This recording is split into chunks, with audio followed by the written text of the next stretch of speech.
Hello दोस्तों, कल मेरा CHSL 2025 का एग्ज़ाम था। 22 नवंबर उसमें मेरी सेकंड शिफ्ट थी। तो मैं अभी आपको बताऊंगी कि पेपर कैसे कैसे आया था।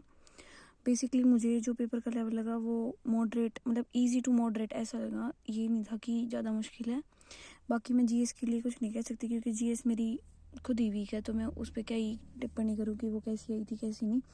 फिर भी मैं आपको ये बता दूंगी कि कैसे कैसे क्या क्या क्वेश्चन थे जो भी मुझे अब तक याद है। मैं पूरा ट्राई करूँगी कि मैं इसमें आपको बता पाऊँ।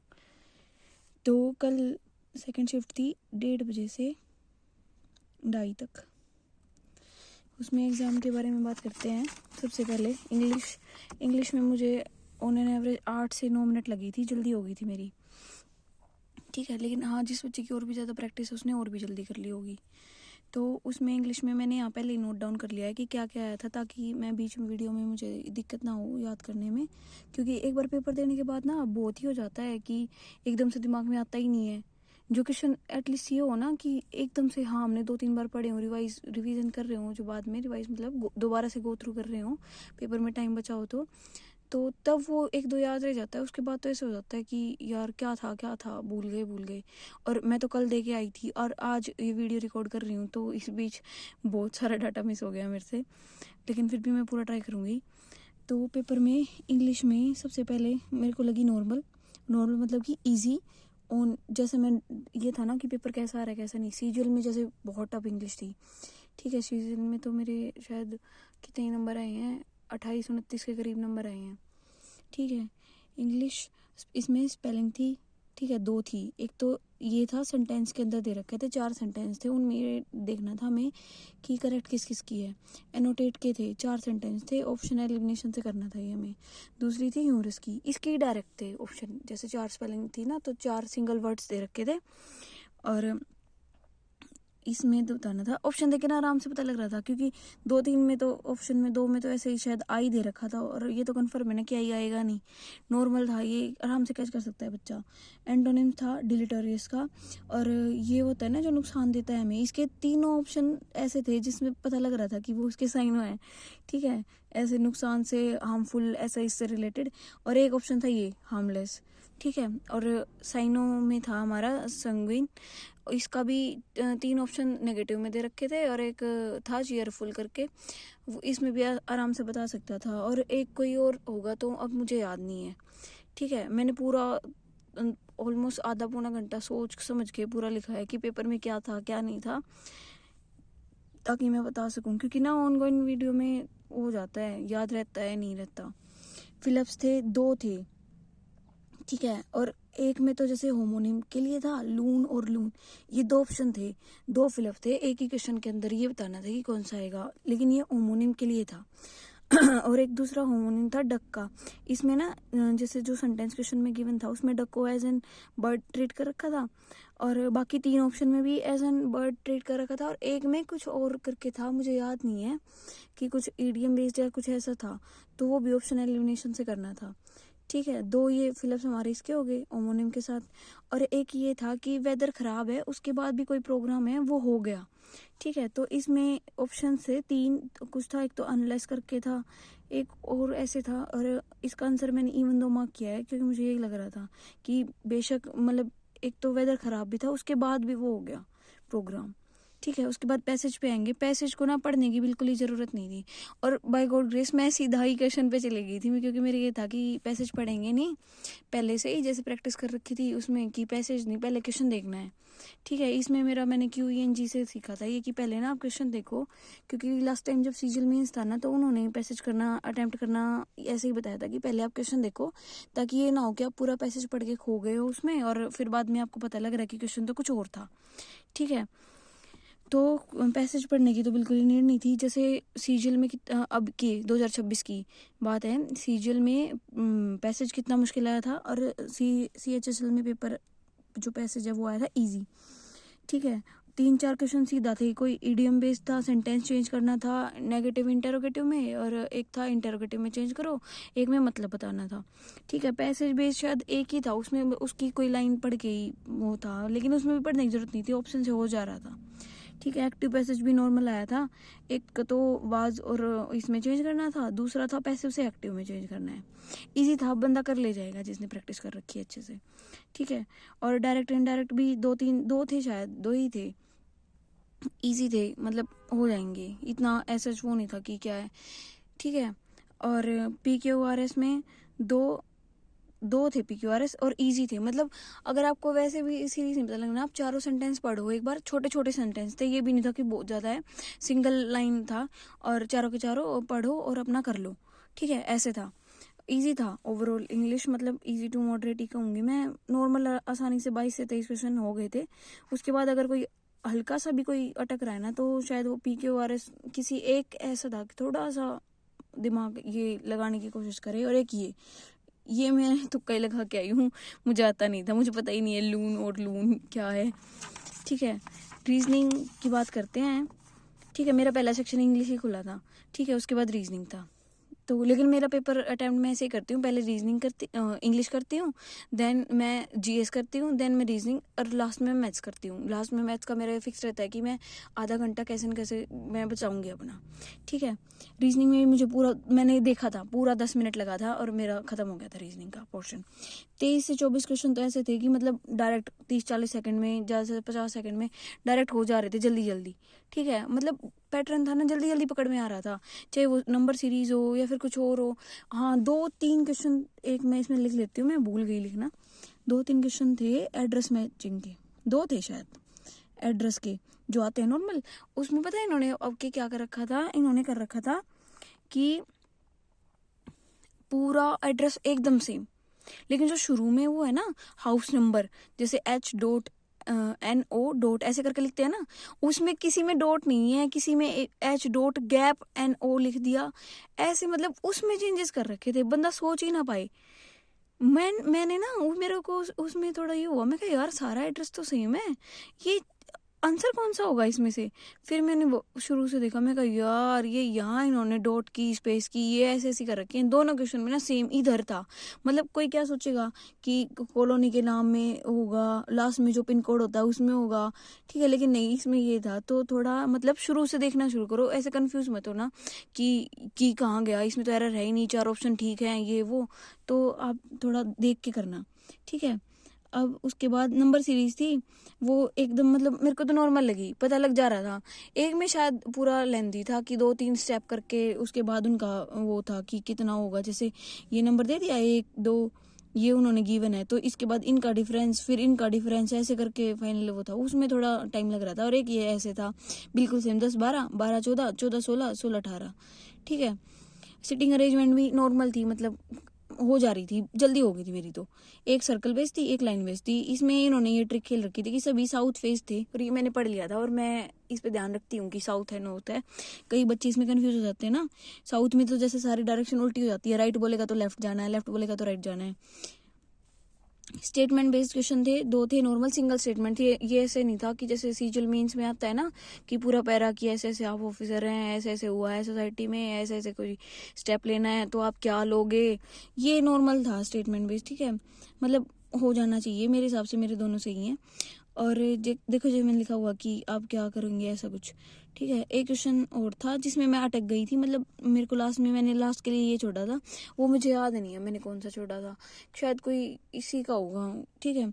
और अल्फ़ाबेट नंबर रिलेशन था, ये भी जल्दी डिकोड हो गया था मेरे से, मतलब कि किस बेस पे है, ठीक है। ये रहा पैटर्न, इजीली डिकोड हो रहा था, मैंने पहले ही लिख दिया है, ठीक है।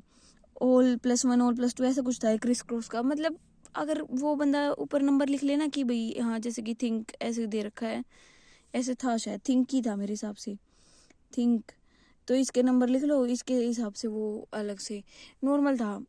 ओवरऑल रीजनिंग सही में ईजी थी, मेरे को ऐसा लगा कि मेरी शिफ्ट ईजी ही आई है, मुझे लगा पर्सनली, ठीक है। जैसे इंग्लिश भी, रीजनिंग भी, मैथ्स भी। जीके का मैं नहीं कह सकती क्योंकि मेरी जीके खुद ही वीक है, तो मैं क्या ही डिसाइड करूँ, ठीक है। तो अपनी रीजनिंग भी ओवरऑल इजी थी, 10 मिनट में मेरे से हो गई थी। उसके बाद मैंने सोचा, मैं कहा यार पैटर्न चेंज करते हैं। जीएस ना मैंने शायद लास्ट में ही की थी, नहीं जीएस मैंने मैथ्स से पहले की थी, ये सोच के कि मैथ्स का मैं पहला क्वेश्चन तो देख चुकी थी जब खुला, तीसरा सेक्शन मेरा मैथ्स था, ठीक है। तो मैंने सोचा कि यार पहला तो इजी है, पर देखते हैं क्या पता टाइम लग जाए, मैथ्स को लास्ट में ही करूँगी मैं। तो सबसे पहले मेरी उसमें आई थी जीएस, मैंने जीएस करी थी। फिर उसके बाद जीएस का मैं बाद में बताऊँगी, पहले मैथ्स का बता देती हूँ। मैथ्स में मुझे पूरे 15 से 16 मिनट लगे थे, मतलब 35-36 ऐसे कुछ मिनट था, 37 मिनट जा चुके थे। और मेरा ये हो गया था कि हाँ मेरा वो मतलब मैं उस पर आ गई थी मैथ्स वगैरह पे, ठीक है। ओवरऑल मेरा लास्ट में ना, मतलब मैं जो गई, मेरी 7 से 8 मिनट ऐसे बच गई थी, 5 मिनट की। हाँ चलो अब कुछ नहीं है मेरे पास करने को, अब मैं देख लेती हूँ कि क्या कोई और मैं कर सकती हूँ या नहीं कर सकती, कोई तुक्का लगाना या फिर वो।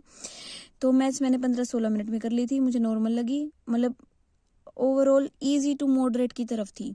कोई क्वेश्चन ऐसे थे कि हाँ थोड़ा ले रहे हैं टाइम, मॉडरेट से हार्ड की तरफ, लेकिन 22 से 23 क्वेश्चन ऐसे थे कि 1 गो में हो गए थे मेरे, ठीक है। मैं जल्दी जल्दी कर रही थी। हाँ फिर मेरा ये फिक्स था कि मैं अटकूंगी नहीं किसी में भी। मैं अगर मेरे को लग रहा था ना कि इसमें टाइम लगेगा या फिर इसका फॉर्मूला मुझे अभी याद नहीं है, जैसे एक क्वेश्चन था पैरेललोग्राम का एरिया निकालना था, लेकिन वो ऐसे था कि उसके ये दे रखे थे XY मार्जिन्स जो थे चारों, और मैं ना ये करके भूल गई कि इसमें कैसे निकालते हैं।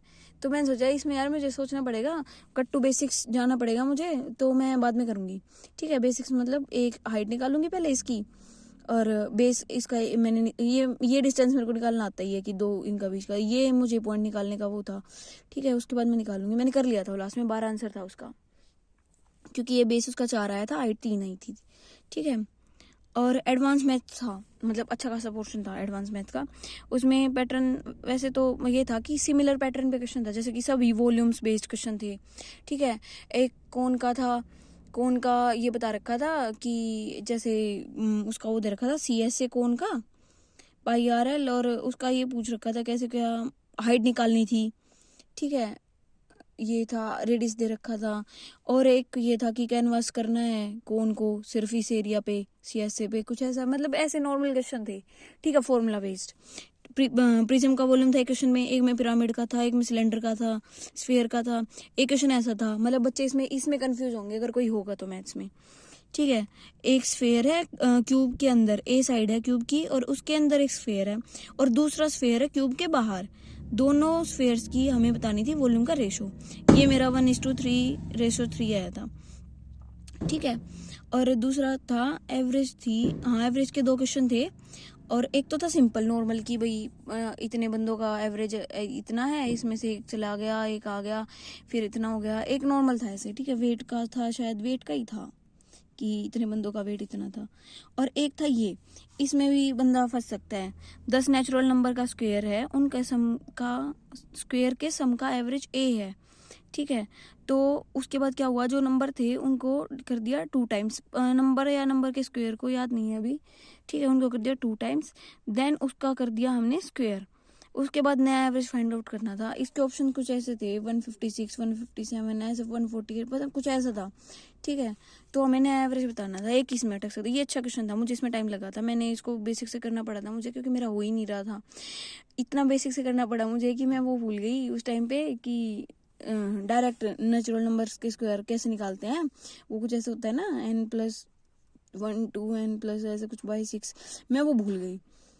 फिर मुझे ऐसे पूरा करना पड़ा कि 1 का स्क्वायर है 1, 2 दूनी 4, 3 तिया 9, ऐसे करके पूरा, ठीक है। तो इसमें टाइम लगा था मुझे इस क्वेश्चन में, और सब नॉर्मल हो जा रहा था जल्दी जल्दी। परसेंटेज के भी इजी क्वेश्चन थे। पहला क्वेश्चन मेरा उसका था परसेंटेज में, जैसे दे रखा था कि इस नंबर का इतना परसेंट दूसरे नंबर के इतने परसेंट के बराबर है, दोनों की रेशो बताओ, सिर्फ ये था, ठीक है। और नॉर्मल था, डुएबल था परसेंटेज। पार्टनरशिप के दोनों क्वेश्चन दोनों ही बहुत इजी थे। एक तो ऐसे था कि A ने इन्वेस्ट किए 2000, B ने किए 3000, प्रॉफिट था 1000, और B का बताओ कितना हिस्सा होगा, तो ये एकदम बेसिक एकदम। दूसरा था A का भी टाइम दे दिया और A की मनी भी दे दी, B का टाइम भी दे दिया और मनी भी दे दी, देन फाइंड द रेशो कि उनके प्रॉफिट किस रेशो में होगा। ये भी इजी था, ये अमाउंट भी बहुत ज़्यादा नहीं थी, ऐसे ही 2-3 हज़ार कुछ उसमें थी, ठीक है, मतलब सिंपल मल्टीप्लाई। बोट स्ट्रीम का भी रेशो बेस्ड था, इजी था। और ट्रेन के 2 थे, इजी थे। एक में था ट्रेन की लेंथ फाइंड करनी है, T लेंथ लिख देती हूँ, ट्रेन की लेंथ और ब्रिज की दे रखी थी कि उसने ऐसे ऐसे एक ट्रेन की लेंथ है टी और उसने ब्रिज क्रॉस किया है, टाइम में किया है, स्पीड भी दे रखी थी उसकी, तो ट्रेन की लेंथ बताओ, ये भी हो गया था। और दूसरा था कि एक बंदा है ट्रेन के साथ साथ भाग रहा है ट्रेन की डायरेक्शन में ही, उसकी स्पीड दे रखी, ट्रेन की लेंथ दे रखी और टाइम दे रखा था कि उसने इतने देर में क्रॉस कर लिया, तो ट्रेन की स्पीड बताओ। ठीक है, ऐसा क्वेश्चन था। दूसरा ओवरऑल मैथ्स मतलब डुएबल था, बंदा कर ले जाएगा, 22 से 30 क्वेश्चन जट से। बस अटकेगा ना एक तो उस क्यूब वाले में, एक एवरेज वाले में। अगर और कोई हुआ मतलब किसी को ये हो पता नहीं, पर मेरा हो गया था। ठीक है, दूसरा 2 क्वेश्चन थे, ये टेक टाइम वो वही था एवरेज वाला, और दूसरा मेरे याद नहीं मेरा किस में हुआ था, क्योंकि क्यूब वाले में मैं अटकी नहीं थी, मैंने कर लिया था।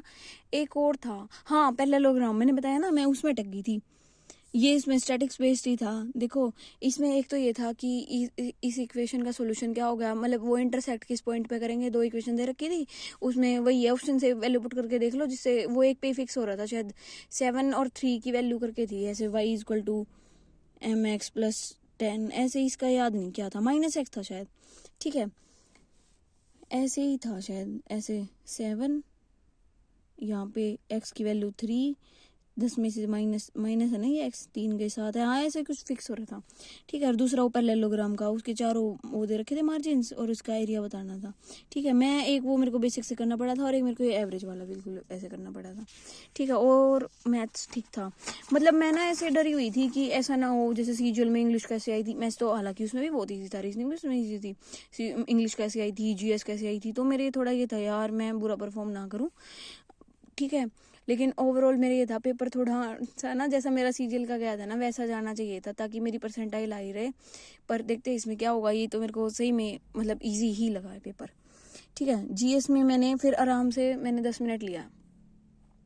ठीक है, जैसे कि मेरी यूँ लगा लो 10 मिनट इंग्लिश, 10 मिनट वो, और मेरा ये होता है कि मैथ्स का मैं 30 मिनट्स बचाऊंगी कैसे ना कैसे भी, कैसा ही मैथ्स हो, मैंने तब तक देखा नहीं था, तो मैंने इसको 10 मिनट्स ऐसे मतलब 2-3 रीडिंग एक बार तो मैंने कर लिया, मेरे से जितना हुआ 11 क्वेश्चन 12 क्वेश्चन ऐसे हुए थे, मैंने कर लिया। उसके बाद मैंने मैथ्स कर लिया अपना पूरा ख़त्म।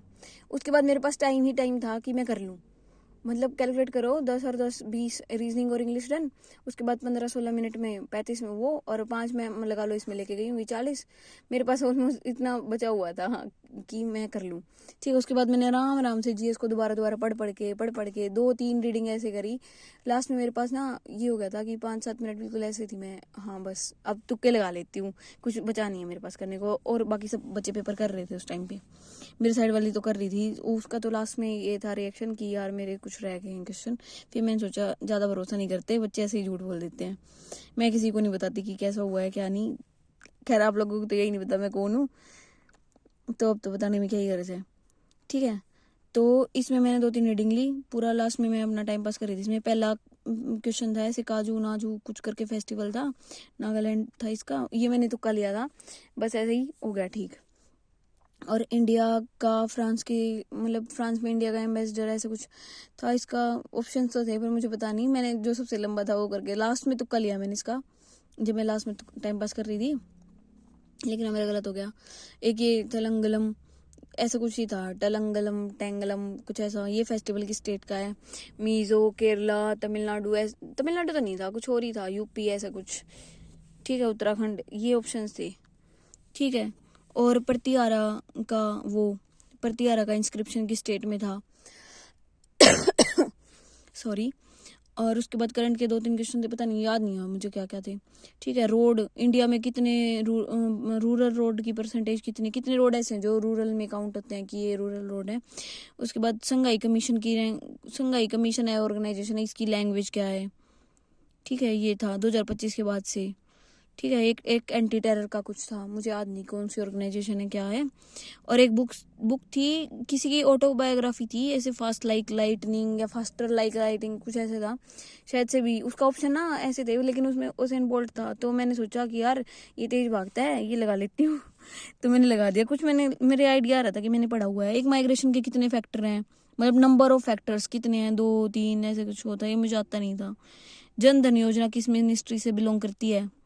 ठीक है, ये था कामाख्या कामाख्या उसमें कामाख्या फेस्टिवल पे कामाख्या मंदिर में कौन सा मेला लगता है, अम्बुबाची, या फिर अम्बुबाची में कौन सा मंदिर है कामाख्या, ऐसा ये क्वेश्चन था। और दूसरा था टेम्पल्स का एंट्री गेट गोपुरम, ठीक है। और एक शाहजहाँ का था, मेरा पहले ही दूसरा क्वेश्चन था शायद शाहजहाँ का, कुछ डीप था कि वो कहाँ से कब आया, कहाँ आया, कुछ ऐसा था। ये था कि मतलब वो मुझे आता नहीं था, कुछ इसका और ही था, मेरे नोट्स में नहीं थी वो बात जो इसमें था, ठीक है। और एक ये था अली वर्दी का सक्सेसर सिराजुद्दौला, अली वर्दी के बाद कौन आया था, किसने गद्दी संभाली, ठीक है। और भी थे, और पता नहीं, मैंने ना ये था, पहले मैं 11-12 करके बैठी थी शायद, और फिर बाद में जब मैं आई ना तो मैंने पहले ही पक्का कर लिया था कि मैं कोई भी आंसर अपना चेंज नहीं करूंगी, क्योंकि मेरे साथ ऐसे होता है, मैं पहले लगा दो चेंज कर देती हूँ, फिर वो गलत मिल जाता है, फिर मैं करती हूँ यार शिट, ठीक है। तो उसके बाद मैं जब गैस वगैरह लेने लिए तो मैंने ये तुक्का लगाते लगाते 16 कर दिए थे। ओवरऑल मेरे 25 29 में करे मैंने, 25 दिया 75 हो गए, और 16 ये 6 और 5 11, मैंने 91 क्वेश्चन किए हैं, 91 अटेम्प्ट है मेरा, ठीक है। अब इसमें मेरा गलत होगा ना, तो मुझे जहाँ तक लग रहा है एक मैथ्स लगा लेती हूँ इंग्लिश, और बाकी तो मेरी जीएस कवर कर देती है मेरा गलत करवा के, ठीक है। तो ये पूरा मैंने रिव्यू दे दिया कल के एग्ज़ाम का, होप सो आपको ये हेल्प करेगा। बाकी डरने की ज़रूरत नहीं है, अपना अच्छे से जाना, अच्छे से पेपर देना, नेक्स्ट शिफ्ट वाले सभी बच्चे जितने भी रहती हैं, ठीक है। मैथ्स और रीजनिंग ईजी आ रहा है, इंग्लिश भी नॉर्मल आ रहा है, ठीक है, आप कर लोगे। और बाकी ये है, पैसेज पे पहले देख लेना, क्वेश्चन देख लेना पैसेज करने से पहले कि आपको पैसेज पढ़ने की ज़रूरत है या नहीं तो वहाँ टाइम वेस्ट हो जाएगा, क्योंकि पैसेज अच्छा खासा लंबा था, ठीक है। और दूसरा जीएस का तो मैं क्या कहूँ, नए फेस्टिवल्स वगैरह आ रहे हैं, क्योंकि पुराने जैसा मुझे कुछ भी नहीं लगा था, ठीक है। इंस्ट्रूमेंट से मुझे कुछ याद आ रहा है, कुछ था, पर एग्जैक्ट नहीं पता कौन सा इंस्ट्रूमेंट के क्या था, पता नहीं। अब खैर छोड़ो, अपना आराम से पेपर देना अच्छे से, ऑल द वेरी बेस्ट। ज़्यादा डरने की ज़रूरत है नहीं, हो जाएगा, अगर आपने पढ़ा है तो हो ही जाएगा, ठीक है। बाकी गुड लक।